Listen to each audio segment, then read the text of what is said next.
Hello, welcome to day 7 of Vlogmas. So I'll be honest, I had planned to have this video go out on about like the 12th or 13th, but GoodReads actually announced their winners earlier than I was expecting.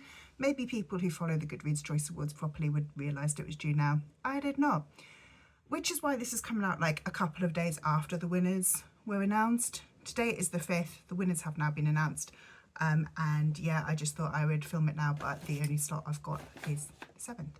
Anyway, I realise I haven't actually introduced this video. Hi, I'm Jenny, welcome to Vlogmas. So today I'm going to be reacting to the GoodReads Choice Awards winners. So, if you saw my reaction video to the GoodReads Choice Awards nominees, you might know that I wasn't the biggest fan of this list. I thought this list was a bit crap, if we're honest. So let's see what's going to have won. Now, I do have an idea, and I will be honest, this segment might be cut when I edit it, because this idea I might decide is an awful idea and we'll never speak of it again. But I'm thinking that I might, potentially, maybe, who knows, try and read in January all of the winners this year. But I don't know if I'm going to do that. That is a bit of a scary undertaking. I might not do it at all. Anyway, let's get into it. I've got my laptop down here where I'm going to be screen recording as I go through the winners. So let's see what we think of the GoodReads Choice Awards. I don't know what I'm, well, I kind of feel like there's going to be some that I'm not surprised at. Okay, winner of fiction was The Wedding People by Alison Espach. I've never heard of this book. It's year's surprise sensation. Huh. Oh, she beat Sally Rooney and Coco Mellis. Wow, okay, very impressed. Never heard this book. I thought Sally Rooney would be an absolute shoo-in. I mean, she's up against some big names. To beat Sally Rooney, the Hyam bookshop is very popular. Coco Mellis, Blue Sisters was huge. Here One Moment was huge.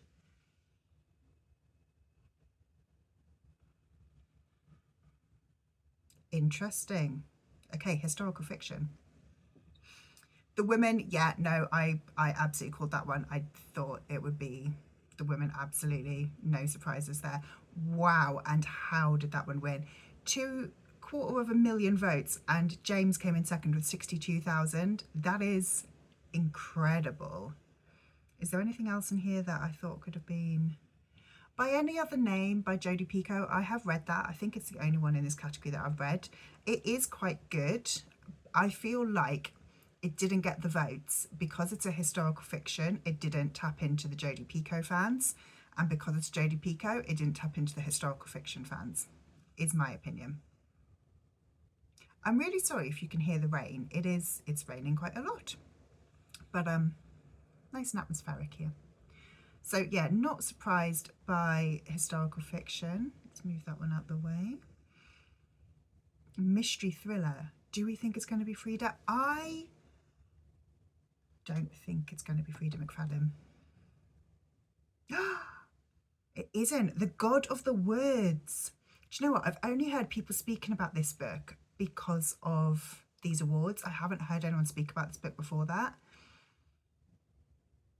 Yeah, Frida's vote was pretty much split right down, like literally right down the middle there. I mean, there's what, 130 votes between the boyfriend and the teacher, so like completely split down the middle. And I think, yeah, she's lost out by having 2 books in the top 10. It's all fairly close actually, isn't it? Because even, well, where's the top 10? 8, 9, How to Solve Your Murder. Oh, Riley Sager got quite close, didn't he, with Middle of the Night? But I mean, How to Solve Your Murder got, let's call that 30,000 votes, and the winner got 80,000, 82,000. That's not a huge difference, really, when you look at something like The Women having 250,000 votes itself. So far, I don't care about the fiction one because I've never heard of it. Surprised by that one. Right, let's see romance. Funny Story, yeah, we knew Funny Story was going to win. That was not a shock. Abby Jimenez got 140,000 votes though. Wow. I'm surprised Bride got that many votes as well, that Bride came third, because Bride wasn't the best. Like, it was fine, but it wasn't amazing.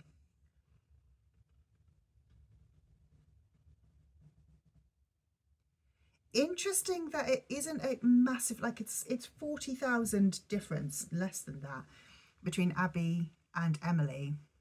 But we knew that. We knew that Emily was going to win.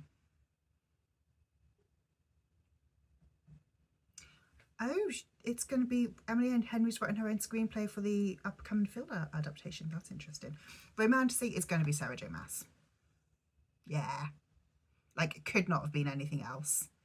And again, by quite the landslide. Like, there's 70,000 votes between House of Flame and Shadow and Apprentice to the Villain. Like, Flame of Shadow was good, but it wasn't great. Saying that, I think that this whole list was a bit crap. I haven't read Apprentice to the Villain. I haven't read Quicksilver. Why have I got it marked as currently reading? I am not. That is untrue. When the Moon Hatched, I liked, but I didn't love. Fate Inked in Blood, I hated. Phantasma I liked, but I didn't love it. Feybound, I really enjoyed. I'm surprised Feybound didn't get out of the top 10, to be fair. Yeah, no surprises there. Let's look at fantasy. I think it's going to be Leigh Bardugo. Somewhere Beyond the Sea. I'm surprised, but I'm not shocked. Wow, that's close as well. That's 1,000 votes. 1,300 votes between Somewhere Beyond the Sea and The Familiar.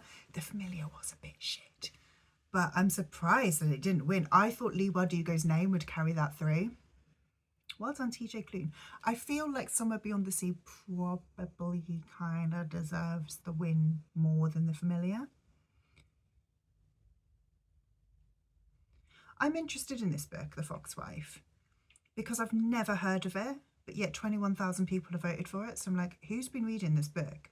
And which 21,029 fantasy readers have read The Foxwife, but yet never posted about it anywhere that I've seen on, and like, I'm fairly active on social, both on like mainly Instagram and YouTube, but I'm on TikTok as well. So I also work in publishing.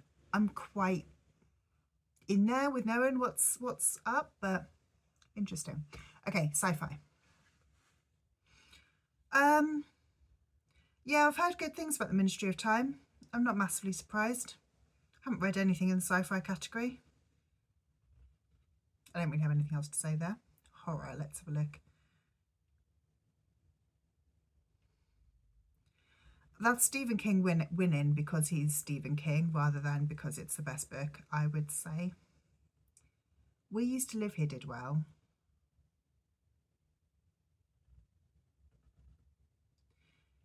I'm surprised that The Eyes Are the Best Part didn't do better.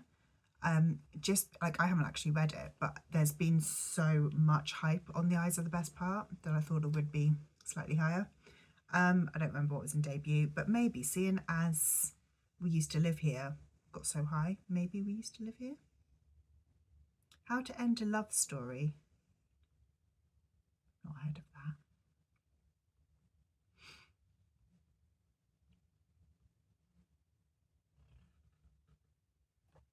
I literally have nothing to say because I've not heard of it. Right, audiobook. I have issues with this category. Okay, so Funny Story 1. Now, I do think that Funny Story is a great book, but is it a great audiobook? And this is my issue with the audiobook category, is you've got to vote on the best produced, best content audiobooks. And of these, Listen for the Light, I imagine, would have been a good audiobook because I think it's mixed media. I think it's got a podcast element. Audible originals are fairly good audiobooks, again, because of like the full cast and everything else with it. But obviously this category is pushing Audible. So I wouldn't want to vote for that because I just think it's a little bit... But the thing is I don't think that these just like typical fiction books are particularly outstanding examples of audiobooks. They're good books, but are they the best audiobooks this year? I don't think so.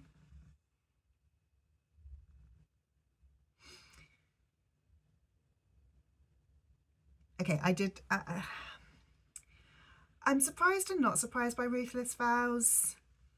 In fact, to be totally honest, actually looking at that is who, those top three are who I would have put money on and winning: Ruthless Vows, Reckless and Heartless Hunter.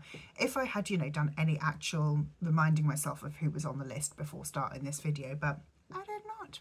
Also, yeah, Holly Black would have to be up there as well, just because she's such a big name. I do think Reckless was the better book than Ruthless Vows, and I think Heartless Hunter is probably better than them both. I haven't read it, but I just think it would be. I'm surprised Brandy Sandy didn't get higher, but also Defiant has been out for quite a long time. I think it came out in December last year, so it's been out for a year. And I feel like with a lot of this, there is recency bias. I read Defiant when it came out in December, but yeah, I'm not going to vote for it, even though I did enjoy it. There's other books that I've read more recently that I remember more and that I'm more excited by because I read them more recently. Young adult fiction, I don't remember what was in this category. Of course, it's Heartstopper. Again, like Heartstopper's just always going to win, isn't it? Holly Black did well there, got up to 50,000. Surprised that like both Lynn Painters made it into the top 10, and like obviously her vote was split there, but even if they weren't, she still wouldn't have beaten Heartstopper.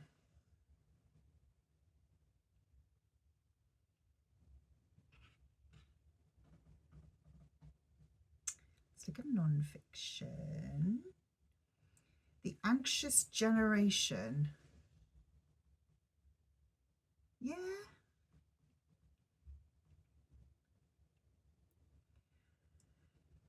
How the Great Rewiring of Childhood has caused an epidemic of mental illness. I would be interested in reading that, but I feel like it also could be a book that is,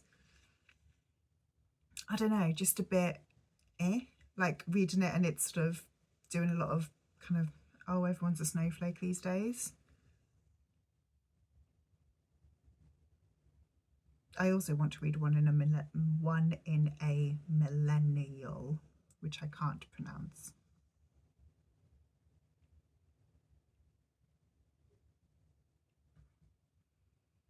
Okay, memoir. I think it's going to be the third Gilmore Girl. Yes, I want to read this.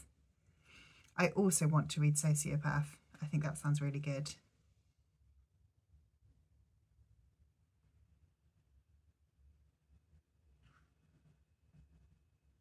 And then I think this is the last category, history and biography. The Bookshop, I think, is that what I voted for? No, I voted for American Scary. It sounds interesting, I suppose, but I do still maintain all of the books in this category are about America. The history of the American bookstore. Small and Mighty Americans. The election of Abraham Lincoln and start of the Civil War. And Marie Curie wasn't American.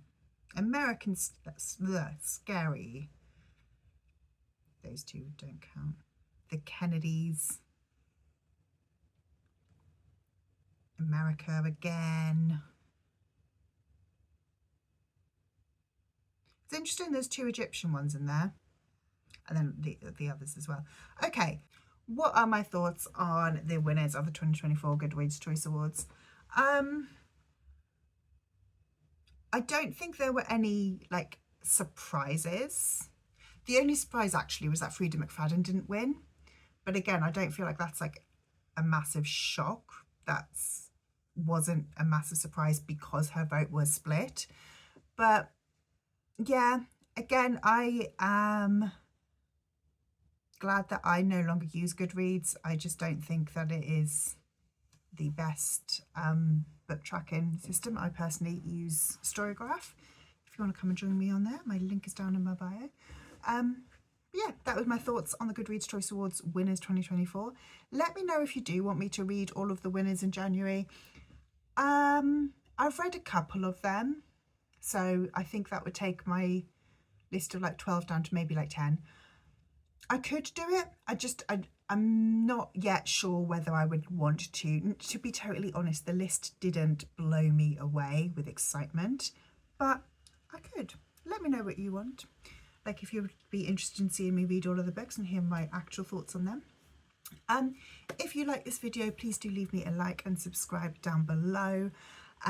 If you would like to just let me know that you were here by leaving me an emoji, leave me like the little trophy or something, because, you know, awards. And let me know which of the award winners you've read, or if there's any that have surprised you or not surprised you. And I will see you tomorrow for another day of Vlogmas. Bye.